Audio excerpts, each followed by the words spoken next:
안녕하세요. 법무법인 3명의 욱창 변호사입니다. 네, 최영 변호사입니다. 최양 변호사님, 오늘의 주제는 뭔가요? 네, 경찰 조사 어떻게 받아야 되나? 라는 주제로 한번 말씀드리고자 합니다.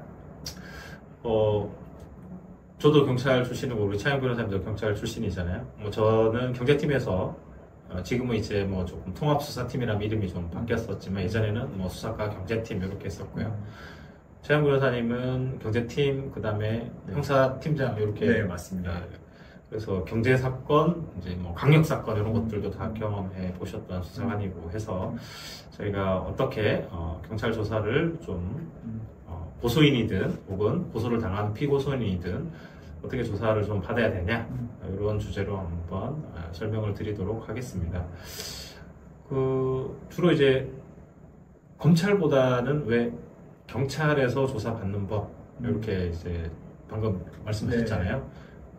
이유가 좀 있나요? 네, 실제로 많은 사건이 경찰에서 수사가 이루어지고요. 경찰에서 수사가 이루어진 걸 바탕으로 검찰에서는 확인하는 정도의 조사가 이루어지는 경우가 많습니다. 네, 예전에는 검찰에서도 수사를 많이 했지만 지금은 사실 거의 대부분의 수사가 경찰에서 시작된다고 그렇게 생각하시면 될 것 같습니다. 네, 연역으로 설명을 좀 드리면 형사소송법이 좀 개정이 되고 경찰에서 이제 여러 광범위한 이제 수사 권한을 가지고 있고요.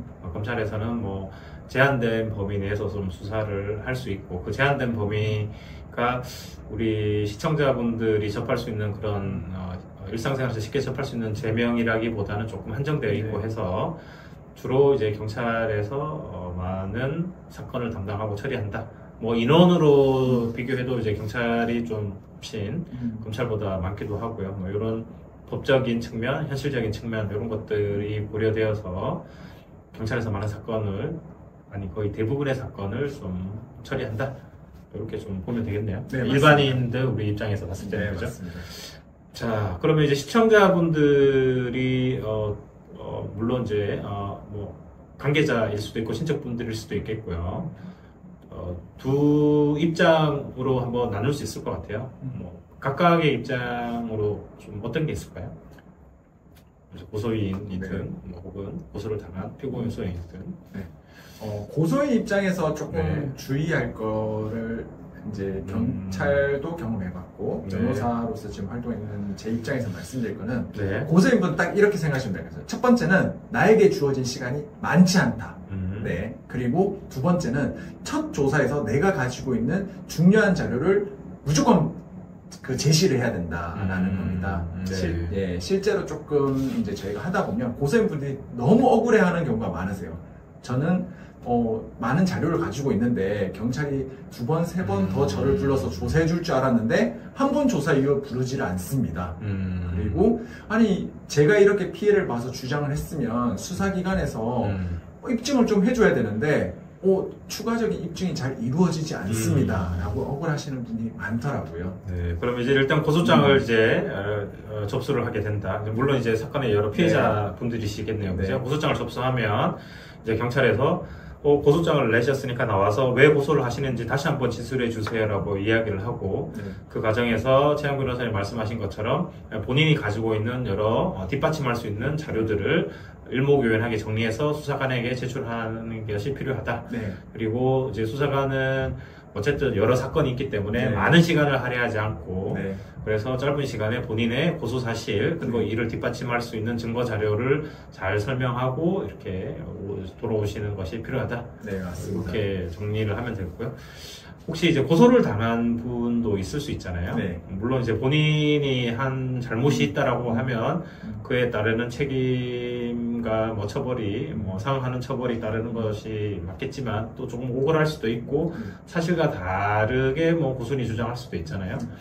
고소를 당한 피고소인 입장에서는 어떻게 좀 대응을 할 필요가 있을까요? 미리 준비를 철저히 해야 된다고 말씀드리고 싶습니다. 사실 친구와 대화를 하는 과정에서도 그 친구가 갑자기 어떤 질문을 하거나 갑자기 어떤 사실관계에서 말을 하면 내가 전혀 그런 일이 없었더라도 좀 당황을 해서 진술을 버벅이거나 잘못 진술을 하지 않습니까? 근데 수사기관은 더 심합니다.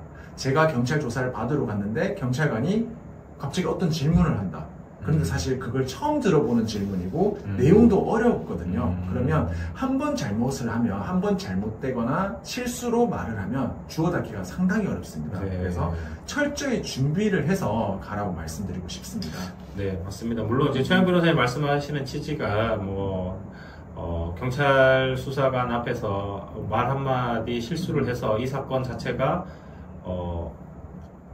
예스가 노로 바뀌고 노가 예스가 되는 그런 건 아니지만, 어쨌든 이게 기본적으로 고소인이든 피고소인이든 이게 이제 범죄이다 아니다를 놓고 다투기 때문에 그에 상응하는 그리고 진술이든 그와 관련된 증거 자료들 이런 것들 좀 정리해서 제출하고 수사관을 좀 나름 설득할 그런 필요가 있다는 취지시잖아요. 네, 맞습니다. 어쨌든 저희가 이제 고소 대리도 좀 하고 이제 고소를 당하신 피의자를 변호하기도 하는데, 고소 대리를 하는 과정에서 혹은 고소장을 접수하는 과정에서 이제 변호사의 도움을 좀 굳이 받을 필요가 있나? 이렇게 생각하실 수도 있잖아요. 최양 변호사님 어떻게 생각하시나요? 똑같은 대답일 것 같습니다. 변호사가 도움드릴 수 있는 것은 아까 말씀드린 중요한 부분 두 가지입니다. 첫 번째는 고소인이 수많은 자료를 가지고 있는데, 사실 고소인 처음 이제 경찰에 고소를 하는 분 입장에서는 어떤 게 법리적으로 필요한 자료인지 아닌지를 사실 명확하게 모르세요. 그래서 단순히 내가 얼마 피해를 봤어, 혹은 내가 어떤 범죄에 피해를 당했으니까 당연히 수사기관에 모든 자료를 주면 다 해줄 거야 라고 생각하시는데, 사실 수사기간 시간적으로 많지 않고 한 사람당 가지고 있는 사건이 수십 건, 수백 건까지 되거든요. 그러다 보니까 저희가 도움드릴 수 있는 거는 그 고소인분이 가지고 있는 수많은 자료 중에 정말 중요한 자료가 무엇인지, 그리고 그 중요한 자료를 바탕으로 수사관이 어떻게 수사를 하게 할 수 있는지 저희가 도움드릴 수 있기 때문에, 고소인분 입장에서는 그런 점에서는 한번 상담을 받고 또 도움을 받는 게 좋지 않을까 생각이 됩니다. 네. 어쨌든 저희가 고소를 하게 되면 우리 경찰 수사관님께서 이 사건을 해결해 주시는 분으로 조금 생각하시는 분들이 있는데요. 고소를 했다는 것은 이 고소 사실 자체가 범죄인이 국가가 나서서 처벌을 해달라 이렇게 요청을 하는 겁니다. 그래서 이제 별도의 고소 비용을 내지 않고도 이제 범죄이기 때문에 국가가 형벌권을 발동해달라 이걸 요청하는 취지에서 고소장을 제출하고 수사가 되는 거고, 따라서 이 사건에 대해서 이 사건이 범죄가 아니지만 해결해 주세요라고 하면 당연히 수사관이 수사를 할 이유는 없고요. 좀 억울한 일이 있지만 그걸 민사적으로 해결할 수 있고 범죄라고 보긴 좀 어렵다. 그렇게 되면 그 사건이 사실 수사의 대상으로서 이제 또 범죄에 이르지 못하게 되는 결과가 이르는 거고요. 물론 이제 그 경계가 매우 이제 불분명합니다. 이걸 딱 잘라서 요거는 민사사건, 이거는 형사사건으로 범죄에 해당돼 이렇게는 할 수 없고, 그런 것들이 수사 과정을 통해서 점점 범죄로 되거나 혹은 범죄가 성립이 되지 않거나, 그래서 초기 단계에 최양 변호사님 말씀하신 것처럼 여러 증거 자료를 토대로 각각의 범죄에 해당한다라는, 조금 어려운 말로 구성 요건에 해당한다 이렇게 표현하는데요. 그 범죄의 요건에 해당한다 이러한 의미들이, 그리고 그걸 뒷받침할 수 있는 여러 증거 자료가 있다, 이런 것들을 선별하고 또 각각의 주장을 뒷받침할 수 있는 것들을 내세워서 수사관에게 범죄에 해당하므로 이 사건에 대해서 수사를 하여 주십시오라고 주장하는 게 필요하다, 이런 취지인 것 같고요. 그 피고소인 좀 억울하시는 분이 있을 수 있잖아요. 혹은 본인이 한 행동이 너무 확대 과장되어서 또 좀 이렇게 고소인이 주장하는 경우가 있을 수 있을 것 같고요. 피고소인 입장에서는 좀 어떤 대응을 하고 준비를 해야 될까요? 사실 모든 고소가 완전히 없었던 일을 고소하는 경우는 참 드물고요. 법리적으로 조금 쟁점이 되는 경우에 이제 고소가 많이 이루어집니다. 그런데 피고소인 분들은 제가 경찰에 보면 와서 진술을 엄청 많이 하세요. 1시간, 2시간 또 혼자 계속 말씀을 하시는데, 경찰 입장에서는 이게 중요한 부분이 아닌데 엄청 많이 말씀하시고, 나중에 지치시니까 중요한 부분에서는 설렁설렁 넘어가서 이건 좀 법리적으로 문제가 있네 라고 의심하게 되는 경우가 있거든요. 그래서 그래서 사실 그런 부분에서 내가 어떠한 행위를 했는데 이게 명확하게 법리적으로 문제가 되는지 안 되는지, 그리고 된다면 이거는 어떤 방법으로 해명을 해야 되는지를 명확하게 좀 확인하고 가서 조사를 받아야 될 것 같습니다. 뭐 덧붙이면 결국에는 이제 10가지 이야기할 것이 있다. 그 중에 첫 번째, 두 번째, 세 번째가 이 사건의 구성 요건에 해당하는지 여부에 대해서 매우 치열하게 다투지는 부분이다. 그러면 그 첫 번째, 두 번째, 세 번째에 대해서 충분히 설명하고 이를 뒷받침할 수 있는, 즉 고소인의 주장을 반박할 수 있는 반대되는 증거 자료를 제출하고 하는 것이 필요하고, 나머지 중요하지 않은 부분에 대해서는 그 사건의 경위나 배경을 설명하는 정도로 해야 되는데, 모든 대부분의 이제 분들께서는 평면적으로 이제 강약에 대한 조절 없이 그냥 1번부터 10번까지 쭉 이렇게 나열을 한다고 말씀하시는 거잖아요. 그래서 결국에는 제가 이제 모두에 설명드렸지만 범죄에 해당하는지 여부가 쟁점이 되므로 그 범죄에 해당하는지 해당하지 않는지에 대해서 아주 구체적이고 설득력 있는 주장, 진술을 하고, 물론 본인의 이제 진술뿐만 아니라 반대되는 본인의 진술을 뒷받침할 수 있는 증거 자료를 함께 제출해서 상대방의 혹은 고소인의 주장이 사실과 좀 다르다, 이렇게 주장할 필요가 있겠네요. 그죠? 맞습니다. 네. 에피소드로 조금 말씀을 드리면, 저희가 주로 이제 사건 초기에 상담을 하면 저희는 이제 변호인들은 이제 들을 자세가 되어 있고, 그래서 뭐 상담이 길어지면 한두 시간씩 하잖아요. 아주 평면적으로 시간 순으로 사건의 내용에 대해서 설명을 해 주십니다. 그러면 저희는 이제 사실관계를 파악하는 데 많은 도움은 되고, 그렇지만 저희가 그러한 것들을 고소장이든 뭐 혹은 변호인 의견서든을 담을 때는 가감을 하고, 그죠?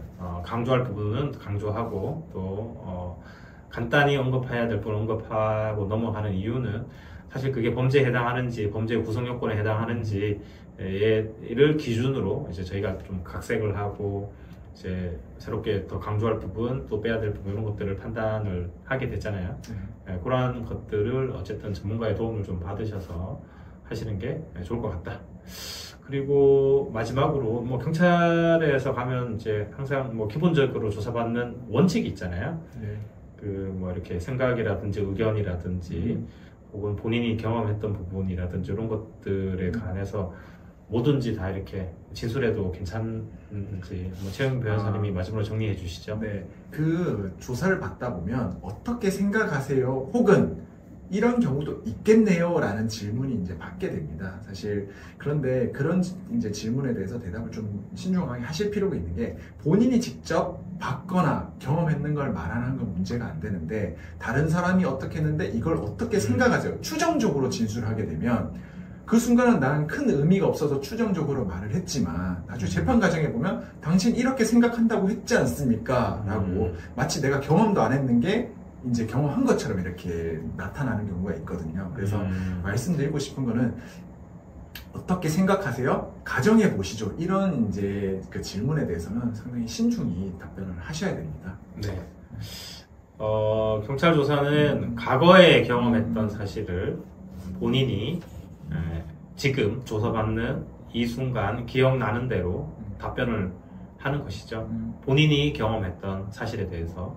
그래서 내가 경험하지 않았던 사실에 대해서 그랬었던 것 같다라고 해서 이를 단정 지어서 진술하거나, 혹은 가정을 하고 진술을 하거나, 혹은 본인이 생각이나 의견을 마치 본인이 과거에 경험하고 체험했었던 것처럼 해서 진술을 하게 되면 사실관계와 다른 왜곡이 발생할 뿐만 아니라 그러한 것들이 본인에게 불리하게도 작용할 수 있다, 뭐 이런 취지이시잖아요. 맞습니다.